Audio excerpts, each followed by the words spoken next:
श्री जगदम्बिकाय नमः। ओम ऐं ह्रीं क्लीं चामुंडाय विच्चे।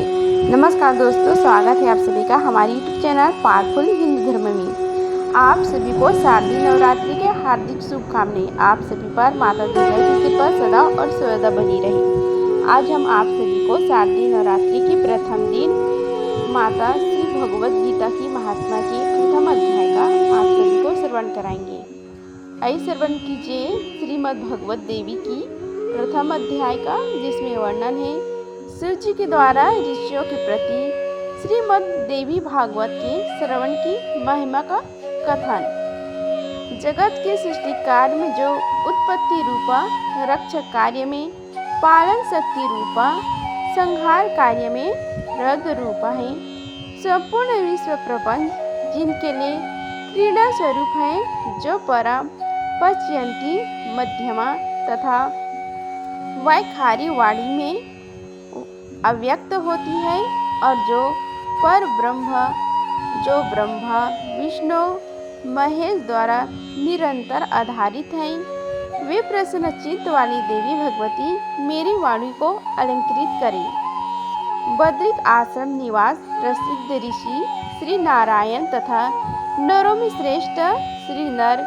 भगवती सरस्वती और महर्षि वेद व्यास जी को प्रणाम करने के पश्चात ही जय का पाठ प्रवचन करना चाहिए। ऋषिगण बोले कि हे सुजीव, हे महामते, हे व्यास शिष्या, आप दीर्घ जीव हो।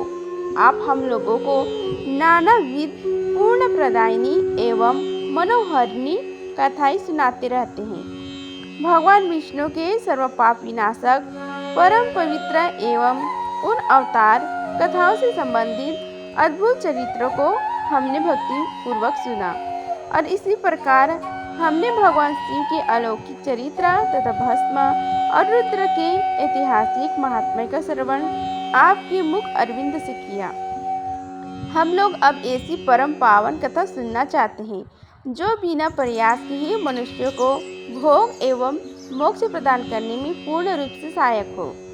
हे महाभाग, अतः आप उस कथा का वर्णन करें जिसके द्वारा मानव कलयुग में भी सिद्धियां प्राप्त कर लें, क्योंकि हम आपसे बढ़कर किसी अन्य को नहीं जानते जो हमारी शंकाओं को निवारण कर सके। श्री सूत जी महाराज बोले, हे महाभाग ऋषियों, आप लोगों ने लोक कल्याण की भावना से अत्यंत उत्तम प्रश्न किया, अतः मैं आप सभी के लिए समस्त शास्त्रों को जो सार है उसे पूर्ण रूप से बताऊंगा।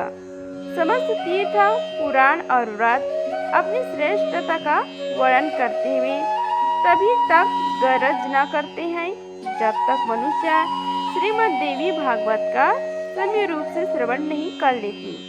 मनुष्य के लिए पाप रूपीमय अरण्य तभी तक दुख प्रबल एवं कंटमय रहता है जब तक देवी भागवत रूपी कुटार उपलब्ध नहीं हो जाता।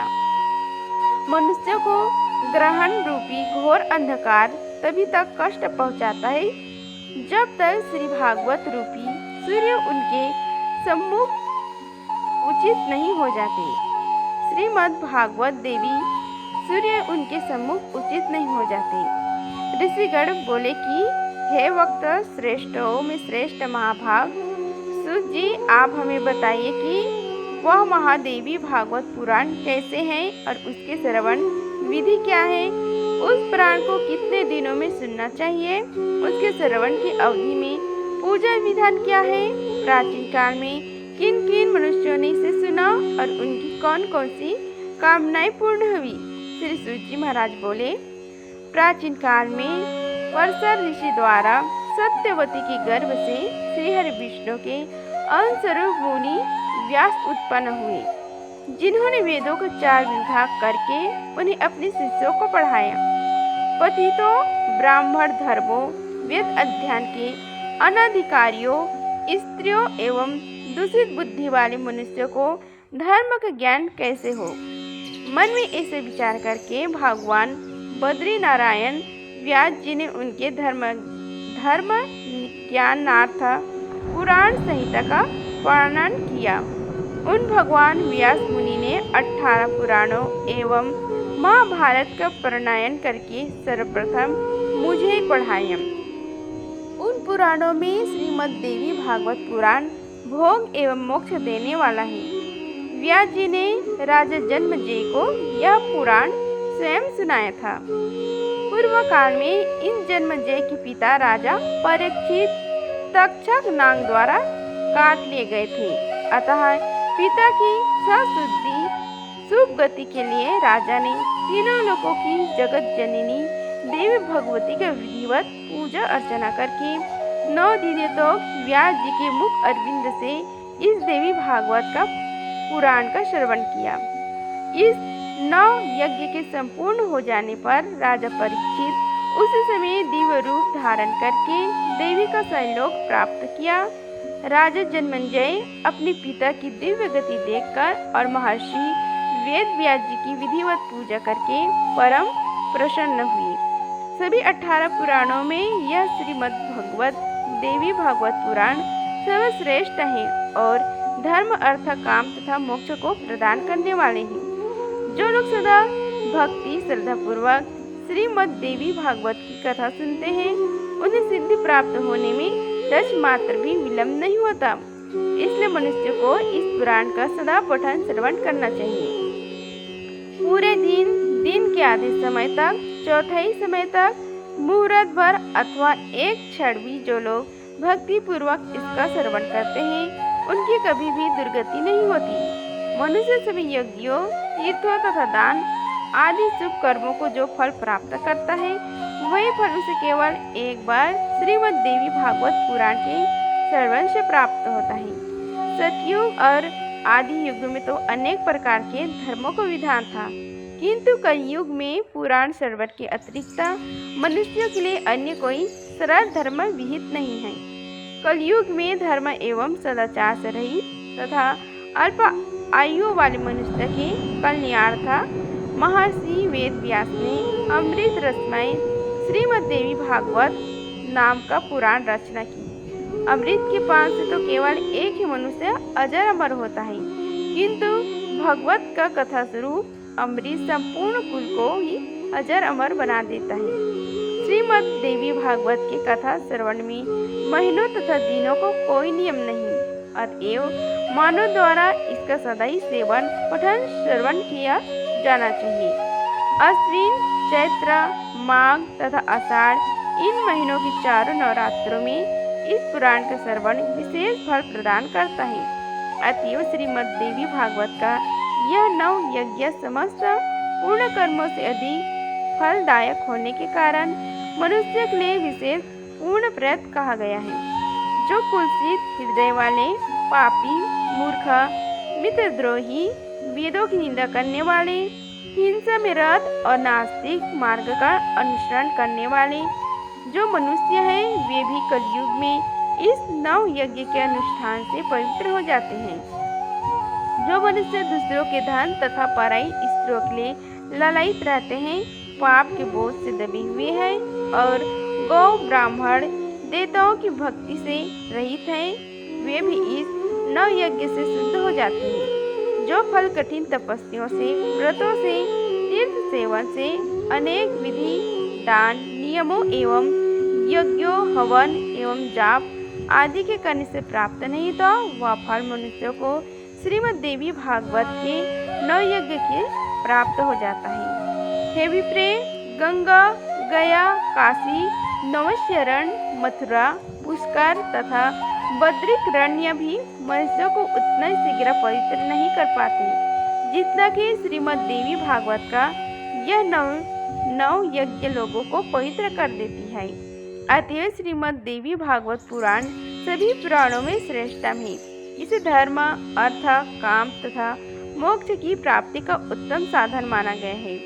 जो अश्विन महीने के शुक्ल पक्ष में सूर्य के कन्या राशि में पहुँचने पर महाअष्टमी तिथि को स्वर्ण सिंहासन पर स्थित देवी की प्रीतिप्रद श्रीमद् देवी भागवत ग्रंथ का पूजन करके उसे किसी योग्य ब्राह्मण को श्रद्धा पूर्वक देता है, वह देवी की परम पद को प्राप्त करता है। जो मनुष्य प्रतिदिन श्रीमद् भगवत गीता पुराण के एक अथवा आधे श्लोक का भी भक्ति पूर्वक पाठ करता है, वह जगदम्बा का कृपा पात्र हो जाता है।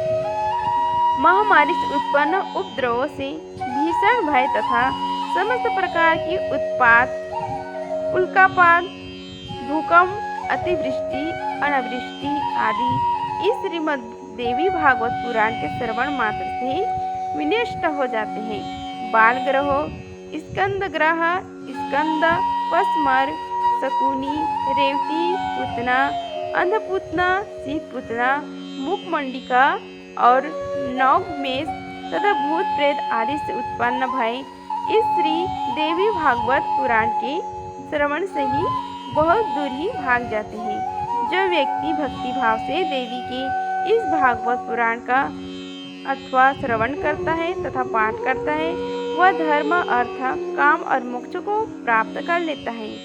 इस श्रीमद् देवी भागवत पुराण के श्रवण से वासुदेव जी प्रसेन को खोजने के लिए गए और बहुत समय तक न लौट आने हुए अपने प्रिय पुत्र श्री कृष्ण को प्राप्त करके प्रसन्न हुए। जो मनुष्य भक्तिपूर्वक इस श्रीमद् देवी भागवत पुराण की कथा को पढ़ता है अथवा इसका श्रवण करता है, वह भोग तथा मोक्ष दोनों को प्राप्त कर लेता है।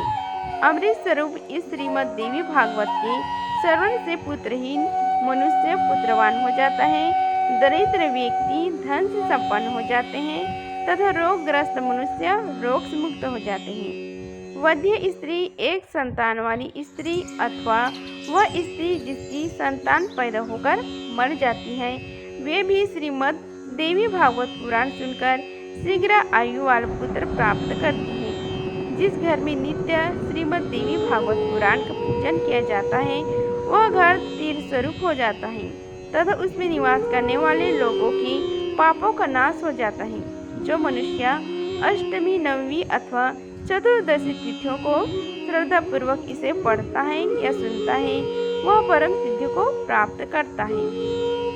इस श्री देवी भागवत पुराण का पाठ करने वाले ब्राह्मण को वेद वेताओं को अग्रण्य गम्य हो जाता है, क्षत्रिय राजा हो जाता है, वैश्य धन संपदा से संपन्न हो जाता है और शूद्र भी इसके श्रवण मात्र से अपने कुल बंधु बंधुओं की भी श्रेष्ठता प्राप्त कर लेता है। इस प्रकार शारदीय नवरात्रि की प्रथम दिन श्रीमद् देवी पुराण में श्री स्कंद पुराण के मानस खंड में श्रीमद् देवी भागवत पुराण में कथाध्याय 1 का समाप्त हुआ। बोलो जगत जननी माँ दुर्गे की जय। अगर आप सभी को यह वीडियो अच्छी लगी होगी तो वीडियो को लाइक कीजिए, चैनल को सब्सक्राइब कीजिए और कमेंट बॉक्स में जय माता दी लिखिए। धन्यवाद। मिलते हैं अगली वीडियो में, तब तक के लिए जय माता दी।